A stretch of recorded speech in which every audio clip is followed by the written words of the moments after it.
नमस्कार दोस्तों, हम जल प्रदूषण के बारे में पढ़ रहे थे।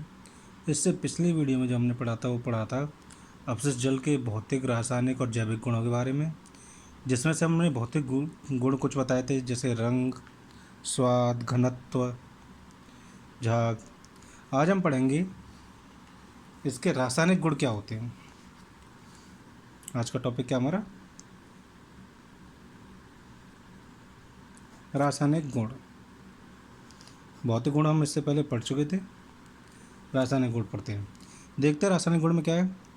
जल में अनेक स्रोतों से मिलकर या जल में अनेक स्रोतों से विभिन्न प्रकार के रासायनिक पदार्थ मिश्रित होकर जल को प्रदूषित करते हैं। ये रासायनिक पदार्थ कार्बनिक या अकार्बनिक हो सकते हैं। जल में अम्ल मिश्रित होने से जल को अम्लीय तथा क्षार मिश्रित होने से क्षारीय हो जाता है, जो जलीय जीव जंतुओं को प्रभावित करता है। जल में घुलनशील लवण में विद्यमान होने से जल प्रदूषित होता है तथा गंदा भी। इसी प्रकार कारखानों से निकलने वाले घुलनशील लवण, जिसमें मिट्टी है, कैल्शियम बाइकार्बोनेट है, कैल्शियम सल्फेट आते हैं, इनका क्या होता है कि बारीक कण भी जल को प्रदूषित करते हैं। Copper, zinc, nickel, chlorine, cadmium, पारा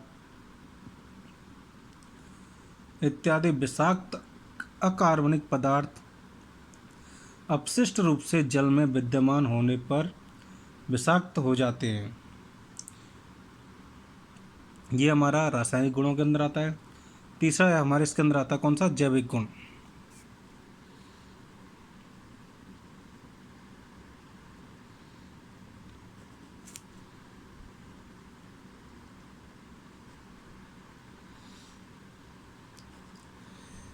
जैविक गुण कौन कौन से होते हैं? जल में बैक्टीरिया, वायरस, शैवाल, फफूंद तथा परजीवी इत्यादि की उपस्थिति से भी जल प्रदूषित होता है। यानी जो वायुमंडल में जितने भी परजीवी हैं और जो हमारे पानी में घुल जाते हैं, फफूंद है, फफूंद देखा होगा कई बार पानी के ऊपर सफ़ेद सफ़ेद जम जाता है, वो फफूंद है जो हमारे हानिकारक होते हैं।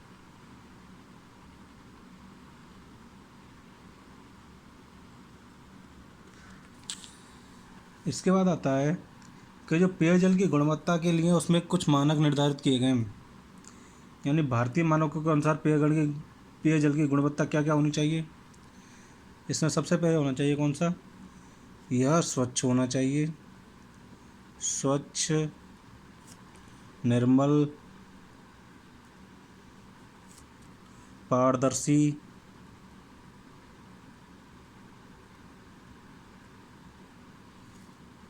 रंगहीन, गंधहीन,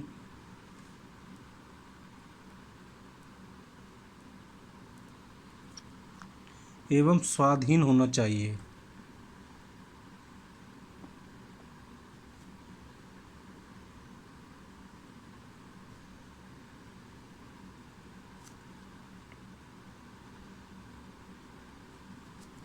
ये इसका सबसे पहला गुण है।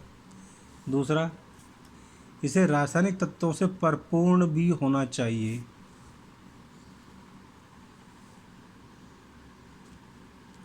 इसे रासायनिक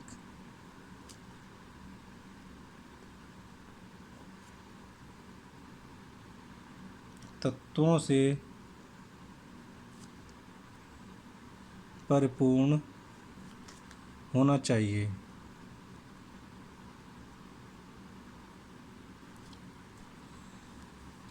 दोस्तों, इस तरह से लिखने में थोड़ा टाइम लगेगा, इसलिए मैं आगे केवल बताते हुए चल रहा हूँ, आप अपना लिखते चलें।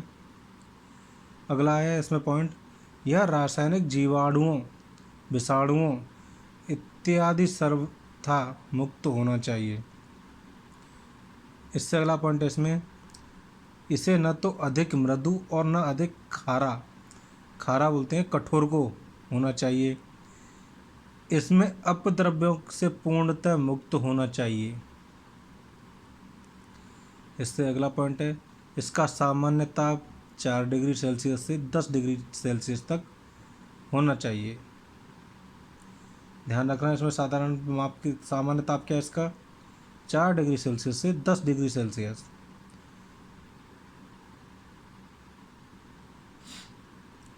अब इसके बाद आता है घरेलू अपशिष्ट तथा औद्योगिक या खनन अपशिष्ट जल में उपचार विधियाँ, यानी जल को हम किस प्रकार से सही कर सकते हैं, उपचार कर सकते हैं, यानी किस प्रकार से शुद्ध कर सकते हैं, उसकी कुछ विधियाँ होती हैं जो निम्नतर 2 प्रकार की होती हैं। एक होती है इसमें प्राकृतिक विधि या प्राकृतिक शोधन, दूसरा होता है सामान्य विधियों द्वारा शोधन। लिख लेना, घरेलू अपशिष्ट की जो विधि होती हैं वो 2 होती हैं। एक होती है प्राकृतिक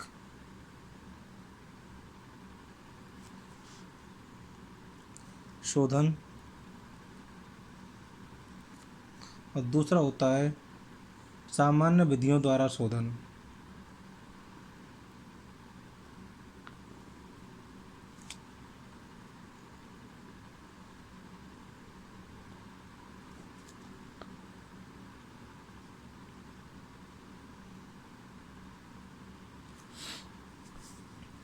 जल की कठोरता का निष्कासन 2 तरह से करते हैं, एक स्थायी कठोरता का निष्कासन और एक अस्थायी कठोरता का निष्कासन।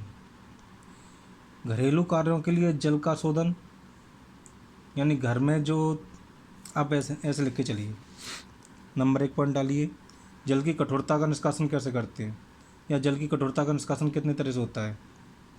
नंबर 1, जल की कठोरता।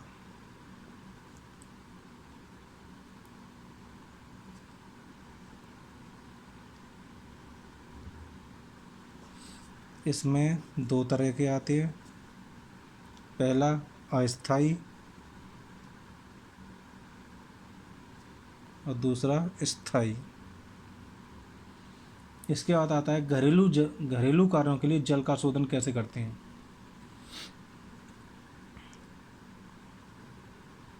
दूसरा, घरेलू कार्यों के लिए जल का शोधन।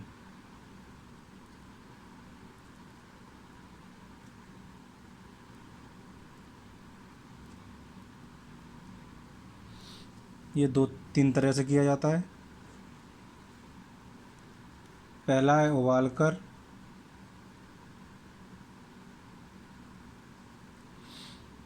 दूसरा है निस्यंद द्वारा,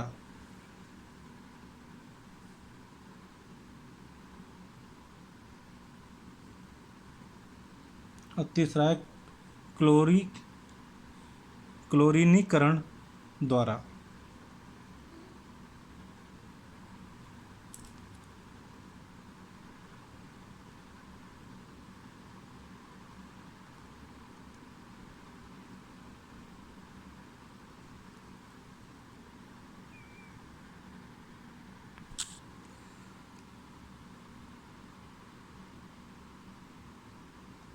इससे आगे का पॉइंट जो आता है वो आता है उपचारित बहिस्राव का पुनः प्रयोग एवं सुरक्षित निस्तारण क्या है।